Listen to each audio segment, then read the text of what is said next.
Wakazi wa kijiji cha Nyaibasa kule Basi Nyamache, kaunti ya Kisii wameandamana baada ya watu mashuhuri serikalini kulima na kufunga barabara wanayodai ilitengenezwa na serikali ya kaunti ya Kisii kusaidia kurahisisha shughuli za usafiri.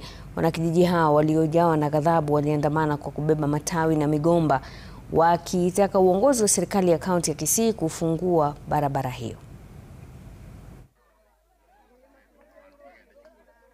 Sisi tunataka tushirikiane pamoja na nyinyi vile mlitishirikiana na sisi vile ambavyo mpaka mkaja mkatulimia barabara. Sasa kwa hivyo kama ikiwa mlilima barabara na barabara hiyo inaharibiwa, ni kwa nini? Na wale wenye kuja kuiharibu wanapita njia gani kusudi ndio wafike kwa barabara hiyo, wanakuja kuharibu katika hiyo shamba yenye wanataka kulima?